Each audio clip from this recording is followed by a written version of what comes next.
Naputol ang ngipin ni Carlton sa harap, at umiiyak siya sa sakit. Sinuri siya ng healer sa paligid niya at nag-alala dahil na-dislocate ang balikat niya.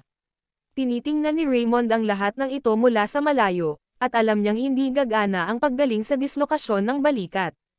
Kailangang ibalik muli ang isang na-dislocate na balikat sa orihinal nitong lokasyon, ngunit sinusubukan ng healer na pataasin ang kanyang sigla, na hindi magiging epektibo laban dito. Bagamat may mga pagkakataon na ang mga dislocated na buto ng isang tao ay bumalik sa kanilang orihinal na posisyon, dahil ang kanilang mga kakayahan sa pagbabagong buhay ay nadagdagan dahil sa pagpapagaling na tumatagal ng masyadong maraming oras, at masakit ito ng husto. Iyon ang dahilan kung bakit hindi sila dapat gumawa ng anumang bagay na mabuti. Ito ay magiging walang silbi. Hindi makapaniwala si Raymond na nahulog si Baron Carlton sa kanyang pakana habang sinusubukang pahirapan siya. Kaya ito ay naging mas mahusay para sa kanya. Narinig niya ang pag-ungol ni Carlton na ikinagulat niya kung dapat pa ba niya itong tretuhin. Pinuntahan ni Linden si Carlton upang tulungan siya, ngunit itinapon niya ito, na binanggit kung paano sinubukan ng isang D-rank healer na tretuhin siya. Kaya inutusan niya itong magwala. Alam ni Linden na dahil siya ay D-rank, hindi maaaring makatulong ang mga taong tumitingin sa kanya.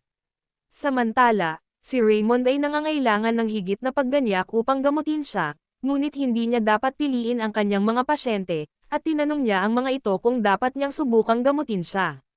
Nagulat si Linden nang malaman na si Baronet Pennant iyon at ipinagmamalaki pa rin ni Carlton kung gusto niyang matanggap niya ang mga heretical treatment na hindi na-verify. Alam ni Raymond na mangyayari ito, kaya naisipan niyang bumalik. Ngunit ang kanyang panloob na malaanghel na sarili ay sinusubukang hikayatin siya na kung siya ay tumalikod sa isang pasyente dahil sila ay hanggal, kung gayon maaari niyang tawagin ang kanyang sarili na isang manggagamot. Sinang-ayunan naman iyon ni Raymond kaya napagdesisyonan niyang kumbansihin si Carlton, at siya ay nag-rumbled na ito ay kapos-palad. Dahil may method siya na kayang gamutin siya sa isang iglap. Kaya ito ay tunay na kapos-palad para sa kanya, at inis nitong si Carlton, at tinanong siya ni Raymond kung hindi ba siya nasaktan. Pagkatapos siya ay hindi kapanipaniwala. Pagkatapos ay sinubukan niyang takutin siya sa pagsasabing kahit na dumating doon ang isang B-rank healer, aabutin siya ng hindi bababa sa isang oras upang gumaling, na isang nakakatakot na pag-iisip. Galit na galit si Carlton sa kanya, at sinimulan pa siyang takutin ni Raymond na kung umalis ang mga healers na iyon sa lugar na ito, aabutin sila ng kahit isang oras lang para makarating doon. Kung iniisip nila ito sa ilang segundo, magiging 3,600 segundo ito. Nagtataka ang ibang healers kung ano ang sinusubukang gawin ni Raymond ngayon, dahil lumalala na ang kalagayan ng direktor, dahil nabalisa na siya, hindi sila pinansin ni Raymond at ipinaalam kay Carlton na 30,598 seconds na. Kaya't kung tatanggapin niya ang kanyang paggamot, ang kanyang sakit ay gagaling sa isang iglap, ipinagpatuloy niya ang kanyang countdown, na nakakainis kay Carlton, at siya ay nawalan ng malay. Galit na galit ang healer sa tabi niya sa Baronet Pennant dahil nawalan ng malay si Baron Carlton dahil sa kanya, malugod na sinabi ni Raymond na tapos na ang paghahanda. At nagtataka ang manggagamot kung anong uri ng paghahanda. Ipinaliwanag ni Raymond ang paghahanda para sa paggamot, na ikinagulat ni Linden, at inisip niya kung sinasadya niyang guluhin si Baron para siya ay mahimatay.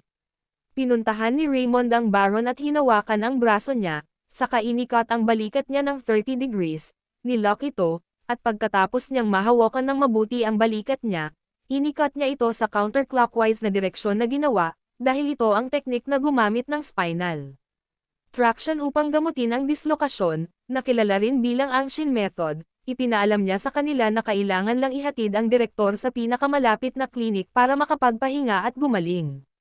Nagulat ang lahat ng mga healers nang matuklasan ni Raymond na napakadali nitong ginagamot ang dislokasyon ng balikat ni Baron Carlton nang hindi gumagamit ng heal.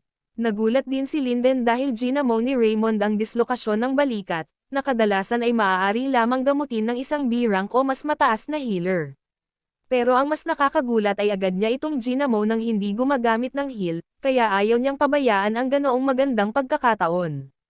Pagkatapos ay sinimulan ni Raymond ang kanyang marketing na medical technique na, tulad ng nakikita nilang lahat, ang kanyang teknik ay hindi walang basehang mga paraan ng paggamot isang sinaunang sibilisasyon na umunlad ng higit sa kanilang pinakamaligaw na imahinasyon.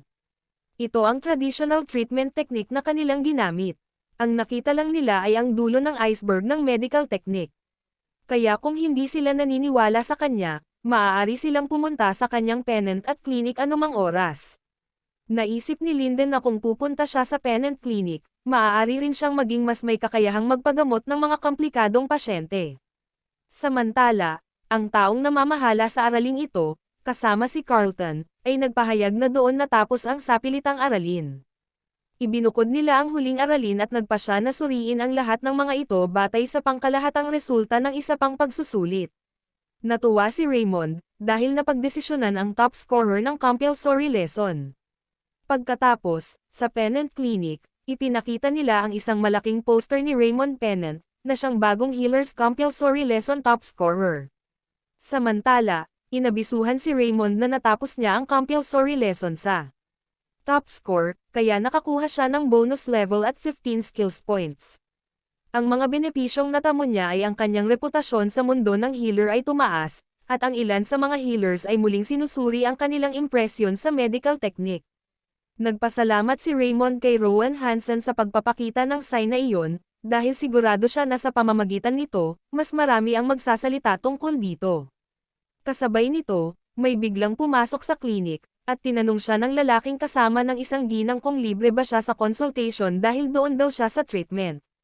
Pagtibay ni Raymond at tinanong ang dalaga kung saan siya hindi komportable. Natuwa siya dahil nagsimula na ang mga karaniwang tao doon para sa paggamot. Kaya gusto na lang niyang hampasin ito ng malaki. Pagkaraan ng ilang sandali, naiinis na si Raymond na isipin na hampasin ang malaki, dahil kapwa mahirap na tao ang mga karaniwang tao at ang mga slum na handang tumanggap ng medical techniques.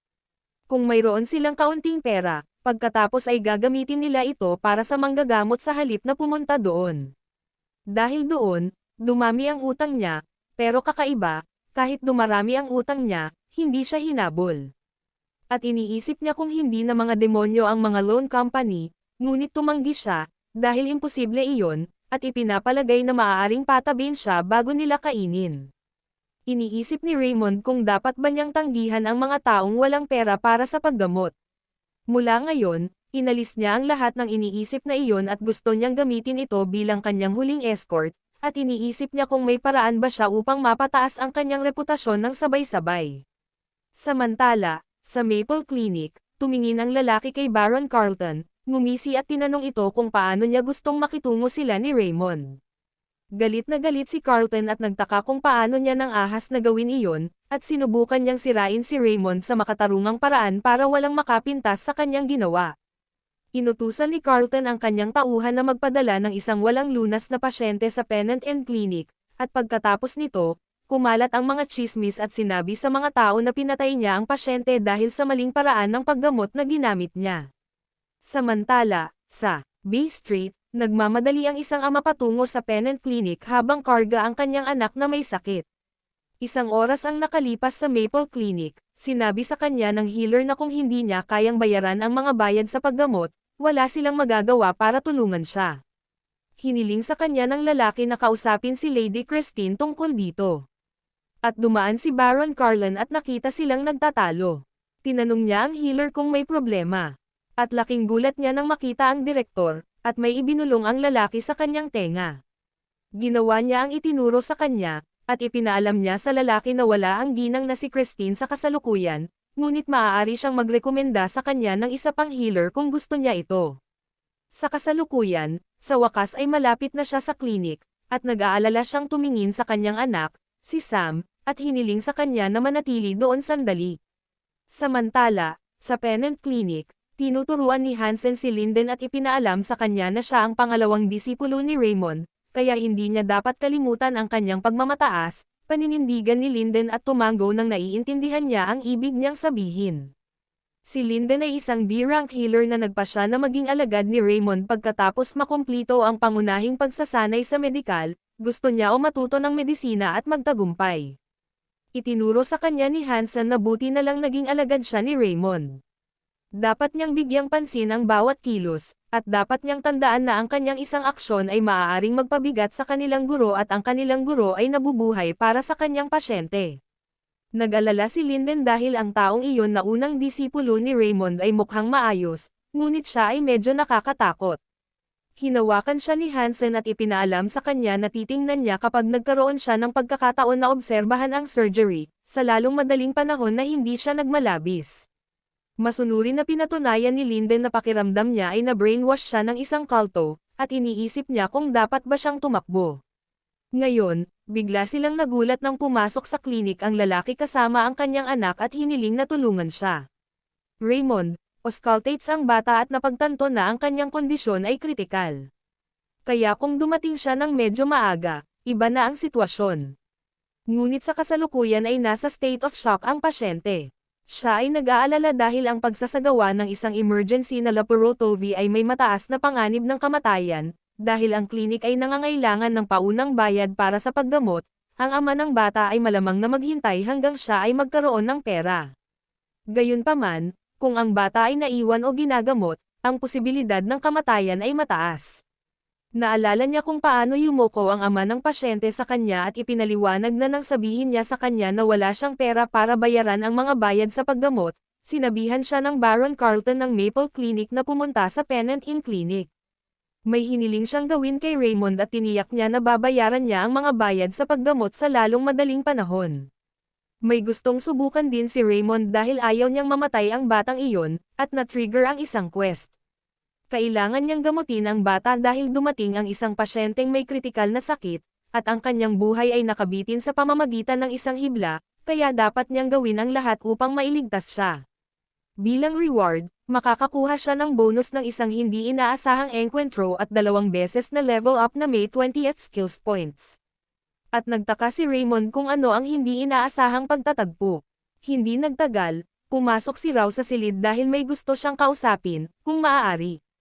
Ipinaliwanag niya na, ayon sa isang kamakailang source mula sa administrasyon, si Baron Carlton ay nagngangalit ng kanyang mga ngipin kay Raymond kaya kung may mangyaring masama, hindi siya tatayo.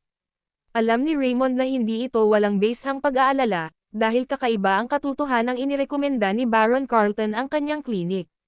Nag-aalala siya na kung may nangyaring mali at namatay ang bata, kumakalat ang mga tsismis sa mga karaniwang lugar, at pagkatapos ay magkakaroon ng nakamamatay na pag-atake ang Pennant Inn Clinic. Kaya kahit na iniisip niya ang tungkol sa paggawa ng isang bagay na walang ingat, walang gaanong puwang para sa pagkakamali, dahil mahaharap siya sa malubhang kahihinatnan kung mayroong anumang pagkakamali. Habang nakasilip sa kanya sina Linden at Hansen, inutusan siya ni Hansen na tumahimik. Napatingin tuloy si Raymond sa ama ng pasyente, at tiniyak nito na gagawin niya ang lahat para mailigtas ang bata. Kahit papaano ay ikinabigla nito ang kanyang alagad, kaya sumugod si Linden at ipinaalala sa kanya na si Baron Carlton ay tunay na masamang tao. Kaya't gumawa ng anumang bagay na mali, hindi niya siya patatawarin. Gayunpaman, pinigilan ni Hansen si Linden at sinabi sa kanya na hindi kailanman tinalikuran ng guro ang kanyang mga pasyente, na ikinagulat ni Raymond at tinanggihan ni Raymond ang sinabi ni Hansen sa kanyang isip habang ginagawa niya ito, dahil kung gagamutin niya ang pasyente na ipinadala ni Carlton, kung gayon siya ay makakakuha, katanyagan, kahit na ito ay mapanganib. Ngunit ito ay kanyang sariling pagpipilian. Hindi nagtagal, naghanda na sila para sa operasyon, at tumingin sa kanya si Raymond at inalis ang intussusception nito. Ito ay isang emergency na kadalasang nangyayari sa murang edad kung saan ang malaking bituka ay umiiwas sa maliit na bituka, na nagiging sanhi ng bara. Hindi problema sa modernong panahon, ngunit sa kasamaang palad, huli na nadiskubre ang batang iyon, dahil sa paglipas ng panahon, magsisimulang mamatay ang baradong bituka. Ang pagkabigla ay umusad na. Kaya ang antussusception ay malubha, kung gayon ito ay lubos na malamang na ang hindi maibabalik na pinsala ay naganap.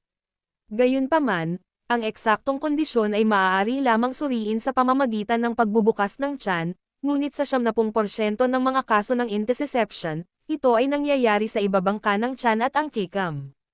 Habang binibigyan nila ng hiwa ang tiyan ng pasyente, inilayo ni Linden ang mukha, dahil sa takot at hindi sanay. Matapos tingnan ang bituka, natuwa si Raymond dahil wala pang necrosis o pagbutas sa tisyo. Kaya't iniwasan nila ang pinakamasamang sitwasyon. Ang paggamot para sa intussusception ay simple dahil kailangan lang niyang bunutin ang layunin na sumalakay pasulong. Ito ay napakasimple, ngunit hindi palaging madali, lalo na sa matinding pamamaga sa mga kaso tulad ngayon, kahit isang bahagyang epekto ay maaaring maging sanhi ng pagsabog nito, ngunit tiwala siyang magagawa niya ito ng maingat at malumanay hanggat maaari.